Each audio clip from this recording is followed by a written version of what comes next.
Hello students, class 10 का हम पहला चैप्टर आज स्टार्ट कर रहे हैं जिसका नाम है रियल नंबर्स। देखिए, हम बिल्कुल बेसिक कॉन्सेप्ट के साथ पढ़ेंगे, तो आइए स्टार्ट करते हैं। देखिए, सबसे पहले हम बात कर रहे हैं रियल नंबर्स की। रियल नंबर्स तो ये होते क्या हैं? देखिए, लास्ट क्लासेस में आप लोगों ने पढ़ा है कि आपके पास में नेचुरल नंबर्स होते हैं, आपके पास में होल नंबर्स होते हैं, आपके पास में इंटीजर्स होते हैं, आपके पास में रेशनल नंबर्स होते हैं, आपके पास में इर्रेशनल नंबर्स होते हैं। ठीक है, थोड़ा सा ब्रीफ इंफॉर्मेशन इनकी ले लेते हैं। देखिए, natural numbers 1, 2, 3, 4 and so on. ठीक है, whole numbers 0, 1, 2, 3 and so on. Integers में आपके पास में नेगेटिव, ज़ीरो और पॉजिटिव, ये सभी होते हैं। रेशनल नंबर्स में आप लोगों के पास में P/Q की फॉर्मेट होती है और यहाँ पर Q is not equals to 0 होता है। ठीक है, और इर्रेशनल नंबर्स हमारे पास में square root of 2, square root of 3, pi ले लेते हैं, ई ले लेते हैं। ठीक है, इस टाइप से हमारे पास में ये नंबर्स होते हैं। ठीक है, तो ये जितने भी टाइप के नंबर्स हैं, इनमें आप एक चीज़ गौर कीजिएगा कि यदि मैं नेचुरल नंबर्स में 0 इंक्लूड कर दूं तो क्या हो जाएगा, वो होल नंबर्स बन जाएंगे। ठीक है, यदि मैं होल नंबर्स में नेगेटिव नंबर्स भी इंक्लूड कर दूं तो वो इंटीजर्स बन जाएंगे। ठीक है, और अगर मैं इंटीजर्स में डेसिमल्स और ले लूं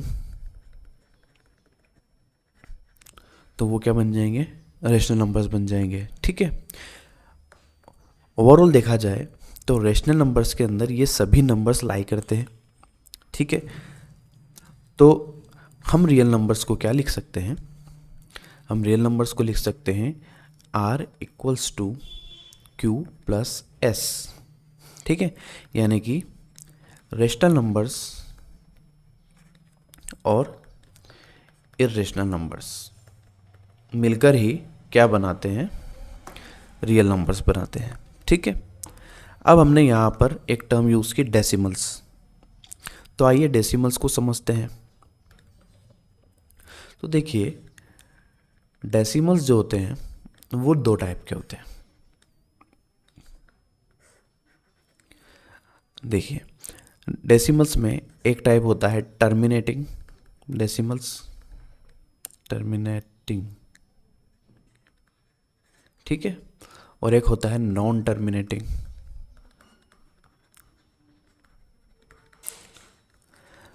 अब टर्मिनेटिंग डेसिमल नंबर्स क्या होते हैं?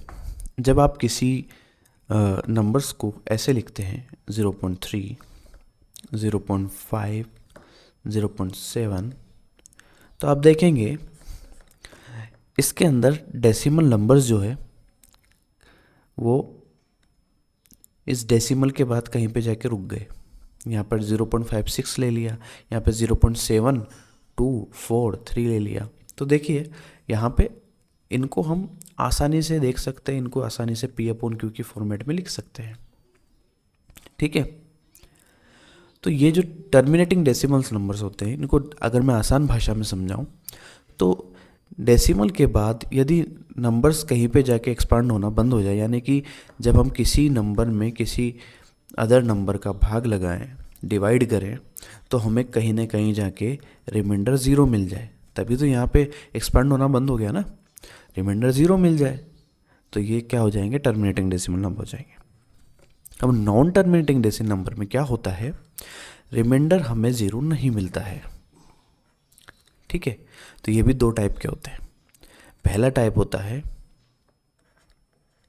रिकरिंग, या रिपीटिंग भी बोल सकते हैं इसको। अब नाम से ही स्पष्ट है कि रिपीटिंग यानी कि कहीं पे नंबर्स रिपीट हो रहे हैं। ठीक है, 0.454545 एंड सो ऑन। ठीक है। तो रिपीट हो रहे हैं यहाँ पे नंबर्स, है ना। इसका मतलब जो हम डिवाइड करेंगे तो बार बार सेम रिमाइंडर आता जाएगा और उसमें हम डिवाइड करते जाएंगे और सेम हमें क्वोशिएंट मिलता जाएगा, ठीक है। तो ये होता है non terminating repeating decimal numbers, ठीक। और एक और टाइप होता है इसका नॉन रिपीटिंग या नॉन रिकरिंग। अब इसमें क्या होता है, आप डिवाइड करते जाइए, डिवाइड होता जाएगा, मगर कभी भी रिमाइंडर ऐसा नहीं आएगा कि या तो रिपीट हो रहा हो या फिर जीरो आ गया हो, ठीक है। तो उस केस में हम क्या लिखते हैं इसको, आपने स्क्वायर रूट ऑफ 2 देखा होगा, इसका एक्सपांशन जब हम करते हैं तो 1.41429 इस तरह से आता ही जाता है। जितना आप लिखते जाएंगे उतना आता ही जाएगा, जैसे जैसे आप भाग लगाते जाएंगे, डिवाइड करते जाएंगे, आपको मिलता ही जाएगा। इसके बाद √3 हो गया, पाई हो गया। पाई भी आप क्या 22/7 लिखते हैं, ये अप्रोक्स होता है। क्या होता है, अप्रोक्स वैल्यू है इसकी, ठीक है।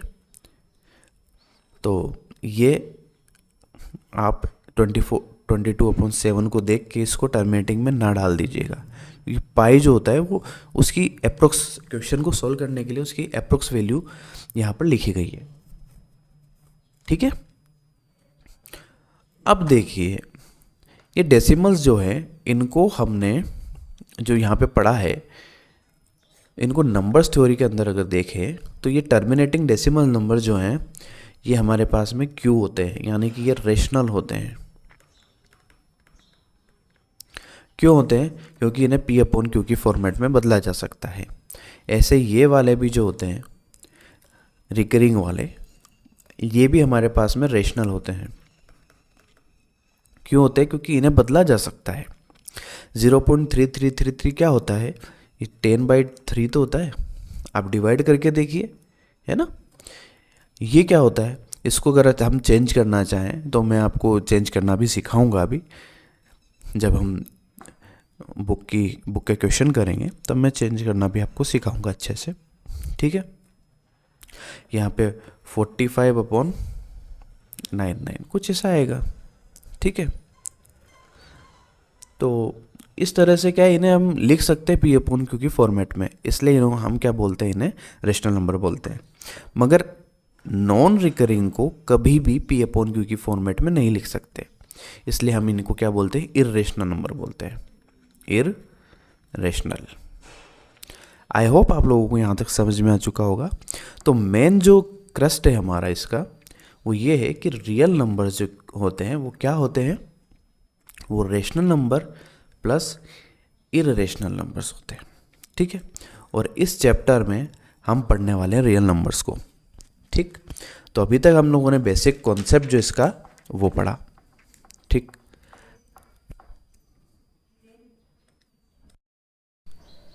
अब देखिए थोड़ा आगे बढ़ते हैं। अब एक बात करते हैं एक स्टोरी की। देखिए एक बार एक सेलर था, वो अंडे बेच रहा था। उसके पास में एक टोकरी में बहुत सारे अंडे रखे हुए थे, ठीक है। उसके पास एक आदमी आया और उससे कुछ लेना देना तो था नहीं, ठीक है। उससे क्या करने लगा, आर्ग्यू करने लगा, ठीक। तो ये भी आर्ग्यू करने लगा। अब इसको आया गुस्सा, क्योंकि ये हार रहा था आर्ग्यू में, ठीक है। इसको आया गुस्सा, इसने टोकरी को उठाया, टोकरी को उठा के और नीचे फेंक दिया। तो सारे अंडे क्या हो गए, टूट गए, ठीक। सारे अंडे टूट गए। तो अब इसने कहा तू मुझे पैसे दे, ठीक है। तो इसने इससे पैसे की डिमांड की। तो इसने पूछा चल बता तेरे पास कितने अंडे हैं, मैं दे दूंगा पैसे, तू बता से तेरे पास कितने अंडे थे। तो उसने कहा कि यदि 2 से गिना जाए तो 1 शेष बचता है, 3 से गिना जाए तो 2 अंडे बचते हैं, 4 से गिना जाए तो 3 अंडे बचते हैं, 5 से गिना जाए तो 4 अंडे बचते हैं, 6 से गिना जाए तो 5 अंडे बचते हैं, और 7 से गिना जाए तो कोई भी अंडा नहीं बचता है, ठीक है। तो अब मुझे पैसे दे दे। तो आप बताइए कि उसके पास अंडे कितने थे। और उसने एक और बात बोली कि मेरी टोकरी में जो है, ये जो इसकी टोकरी थी, इसमें 150 से ज़्यादा नहीं आ सकते। इसकी कैपेसिटी कितनी है? 150 की है। ठीक। तो इसका जो स्टेटमेंट है ये क्या प्रूव करना चाह रहा है? ये प्रूव करना चाह रहा है कि मेरे पास 7 के मल्टीपल में अंडे थे। ठीक है, पहली बात तो ये। ठीक। अब अगर उस 7 के मल्टीपल को अगर 6 से डिवाइड किया जाए तो रिमाइंडर कितना आएगा? 5 आएगा, है ना। 5 से डिवाइड किया जाए तो रिमाइंडर कितना आएगा? 4 आएगा। 4 से डिवाइड किया जाए तो रिमाइंडर कितना आएगा? 3 आएगा। 3 से डिवाइड किया जाए तो रिमाइंडर कितना आएगा? 2 आएगा। और 2 से डिवाइड किया जाए तो रिमाइंडर कितना आएगा? 1 आएगा। अब आप क्या करेंगे? मैक्सिमम नंबर कितना है? 150। ठीक है, तो ऐसा कोई 7 का मल्टीपल निकालिए जो इन सबसे डिवाइड होकर ऐसे ऐसे रिमाइंडर दे दे। ठीक है, तो सबसे पहले आप देखेंगे कि 7 से 150 में आप क्या लगाइए? भाग लगाइए, डिवाइड कीजिए। तो आप देखेंगे आपके पास में रिमाइंडर 3 बचेगा और 147 आ जाएगा। पर क्या 147 को 6 से डिवाइड करने पर रिमाइंडर 5 आ रहा है? नहीं आएगा। ठीक है, तो आप इसे जब ट्रायल एरर करते जाएंगे बार बार, जब आप इसका अगला रिमाइंडर देखेंगे, 140 देखेंगे, 133 देखेंगे, 126 देखेंगे, 119 देखेंगे, तो इस पे फेल हो जाएगा, इस पे फेल हो जाएगा, इस पे फेल हो जाएगा, मगर इस पे ये पूरा सटीक बैठेगा। ठीक है, तो अच्छा, इस मेथड को कहते हैं, इसको कहते हैं ट्रायल एंड एरर मेथड। ठीक है, मतलब आप क्या करते हैं? ट्रायल करते जाते, एरर मिलती जाती है और लास्ट में आपको क्या मिल जाता है? सही आंसर मिल जाता है। ठीक है, इसे ही क्या कहते हैं? ट्रायल एंड एरर मेथड कहते हैं। ठीक है, तो इससे हमने क्या पता लगा है कि इसके पास कितने अंडे थे, इसके पास एग्स कितने थे? ये थे 119। ठीक है, तो ये कुल मिला करके हमने क्या निकाला? यहाँ पर एलसीएम निकाला। ठीक, अब आगे बात करते हैं। अब इसी एग्जाम्पल को अगर लें तो 119 ये हमारे पास में अंडे बचे थे। ठीक है, इसको मान लेते हैं थोड़ी देर के लिए, हमने इसको 2 से डिवाइड किया। ठीक, और यहाँ पे देखिए कितनी बार भाग जाएगा, कितनी बार डिवाइड होगा? 5 टाइम्स, तो यहाँ पर बचेगा 19। अब यहाँ पे हो जाएगा 9 टाइम्स, तो यहाँ पे 18, यहाँ पे रिमाइंडर 1 बचा। ठीक है, तो अब ध्यान दीजिएगा, ये हमारे पास में क्या हो गया? डिवाइज़र हो गया।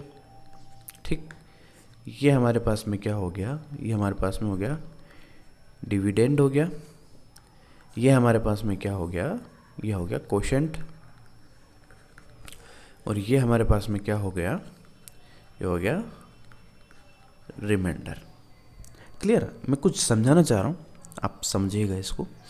तो इस डिवाइज़र को हम थोड़ी देर के लिए b मान लेते हैं, इसको हम a मान लेते हैं, कोशेंट को हम स्मॉल q लिख देते हैं, रिमाइंडर को हम स्मॉल r लिख देते हैं। ठीक है, तो आप देखेंगे कि a जो है उसके टुकड़े हमने कैसे किए? b into Q plus r, ऐसे किया। और यहाँ पे आप r देखेंगे कि ये 2 से बड़ा नहीं आ सकता। अगर 2 से बड़ा आ जाएगा तो फिर भाग लग जाएगा, है ना। तो अच्छा, ये 0 आ सकता है? हाँ, आ सकता है। अगर मान लो पूरी बार डिवाइड हो जाता तो यहाँ पे 0 आ जाता ना। तो ये जो रिमाइंडर है ये 0 के बराबर है। 0 से बड़ा तो होगा, मगर ये इस 2 से बड़ा नहीं हो सकता, यानी कि इस b से बड़ा नहीं हो सकता।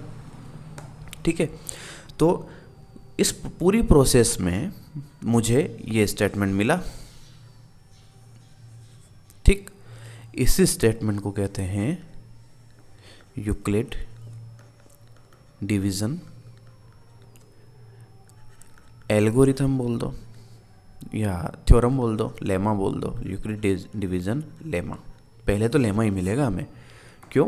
क्योंकि एक प्रूवन स्टेटमेंट है, इसको प्रूव करने की कोई आवश्यकता नहीं। इसको हमने कोई प्रूव थोड़ी किया है, इसको तो हमने स्टेट किया है ना, इसको प्रूव नहीं किया है हमने। तो ये हमें यूक्लिड डिवीज़न लेमा मिली। तो यूक्लिड डिवीज़न लेमा क्या कहती है? ये कहती है कि हमारे पास में 2 नंबर्स है पॉजिटिव इंटीजर्स। ठीक है, इनके लिए 2 होल नंबर्स ऐसे होंगे। अब इनको होल नंबर्स क्यों बोला गया है? क्योंकि ज़ीरो भी हो सकते हैं, ठीक है, ये ज़ीरो भी हो सकता है ना। तो दो होल नंबर्स ऐसे मिलेंगे जिनको हम इस तरह से लिख सकें, a बराबर B Q plus R and R is greater than equal to 0 and less than b। अगर इस तरह से लिख सके तो ये यूक्लिड डिवीजन लेमा कहलाती है। आपने नाम अभी लिया लेमा, ठीक। अब ये होता क्या है? तो देखिए, ये प्रूवन स्टेटमेंट होता है। इसको प्रूव करने की जरूरत नहीं है, अभी अपन ने प्रूव थोड़ी किया उसको। तो ये क्या होता है? प्रूवन स्टेटमेंट होता है। एग्जाम्पल लेने, सन राइजेज फ्रॉम ईस्ट, है ना। अब सूरज जो है वो पूर्व दिशा से उगता है, अब उसको क्या प्रूव करेंगे हम, है ना। और एक और सुना होगा आप लोग, पोस्टुलेट्स। पोस्टुलेट्स ये भी क्या होते हैं? ये भी प्रूवन स्टेटमेंट होते हैं। मगर पोस्टुलेट जो होते हैं वो ज्योमेट्री के लिए यूज़ किए जाते हैं, है ना। यदि पोस्टुलेट आएगा तो वो ज्योमेट्री के अंदर आएगा आपके पास, ठीक है। एक होता है एक्सियोम्स। अब एक्सियोम्स भी क्या होते हैं? प्रूवन स्टेटमेंट होते हैं। अब ये तो किसी स्पेसिफिक पार्ट के लिए था, ज्योमेट्री के लिए था, ये सभी के लिए होता है ना। लेमा होता है, अधिकतर हम इसको एलजेब्रा में यूज़ कर लेते हैं, ठीक। और एक्सियम की बात हो गई। अब हमारे पास में थ्योरम आती है। थ्योरम्स क्या होती है? थ्योरम्स जो होती है वो लेमा, पोस्टुलेट या एक्सियम की सहायता से प्रूव की जाती है। तो proved with help of these three, okay. एक और आप लोगों ने शब्द सुना होगा, कोरोलरी। नहीं सुना होगा तो आप आगे सुनेंगे तो आप कंफ्यूज मत होना, मैं यही बता देता हूँ। कोरोलरी क्या होता है? एक ऐसा स्टेटमेंट होता है जो थ्योरम पे बेस्ड होता है, ठीक है। कोरोलरी जो होता है वो थ्योरम पे बेस्ड, थ्योरम का जो रिजल्ट निकलता है उसी रिजल्ट पे बेस्ड ये स्टेटमेंट्स होते हैं, ठीक है। और एक और शब्द आप अभी यूज़ करेंगे, एल्गोरिथम। तो एल्गोरिथम और कुछ भी नहीं है, ये एक प्रोसेस है। एल्गोरिथम क्या है? एक प्रोसेस है। आप थ्योरम को जो प्रूव करते हैं या आप जब उसको सॉल्व करते हैं तो वो जो प्रोसेस होती है वो ही क्या कहलाती है? आपकी एल्गोरिथम। तो आई थिंक आज का वीडियो यहाँ तक सफिशिएंट है। हम लोगों ने बहुत कुछ पढ़ लिया है आज, ठीक है। हमने रियल नंबर देखा, हमने उसको थोड़ा एलेबरेट किया, ठीक। हमने उससे डेसिमल नंबर भी देखा, उसके अंदर हमने देखा कि रेशनल नंबर, इरेशनल नंबर आखिर होते क्या है। तो हमने उसको थोड़ा सा अच्छा डीपली पढ़ लिया है। आप लोगों को अगर कुछ भी समझ में नहीं आए तो कमेंट सेक्शन में आप मुझे बोल सकते हैं, मैं और वीडियो बना करके और एग्जांपल्स दे करके उसको समझा सकता हूँ, ठीक है। आगे हम लोगों ने एक स्टोरी जो कि आपकी NCERT बुक में दी हुई थी उसको हमने समझा, क्योंकि क्या होता है कि बच्चे उसको स्किप कर देते हैं। हालांकि कितनी इंटरेस्टिंग थी वो स्टोरी, उसी से हमने, उस स्टोरी से अगर मैं डायरेक्ट आपको इसकी परिभाषा या फिर इसकी क्या कहते हैं उसको, अगर मैं इसके डेफिनेशन से इसको पढ़ाता, इसका स्टेटमेंट अगर मैं आपको बताता तो आपको शायद लगता कि यार सर पता नहीं क्या कर रहे हैं। पर अगर मैंने आपको वो एग्जांपल लेकर के फिर उसको यहाँ पर बताया है तो आप लोगों को अच्छे से समझ में आ गया होगा, ठीक है। और लास्ट में हम लोगों ने ये कुछ डेफिनेशन देखी, लेमा, पोस्टुलेट, एक्सियोम्स, थ्योरम, कोरोलरी और एल्गोरिथम की। अब हम नेक्स्ट क्लास से इसके क्वेश्चंस वगैरह करेंगे और यूक्लिड डिवीजन एल्गोरिथम पढ़ेंगे, है ना। तो बने रहिएगा मेरे साथ। आपको मैथ्स में इंटरेस्टिंग वे के साथ मैं आपको पढ़ाऊँगा। जैसे जैसे आप आगे बढ़ते जाएंगे वैसे वैसे आपको फील होता जाएगा कि मैथ्स जितना आपको लग रहा था कि यार इसमें नंबर नहीं आते, ये समझ में नहीं आती, अब आपको अच्छे से समझ में आ जाएगी। तो आज का वीडियो यहीं क्लोज करते हैं। Thank you.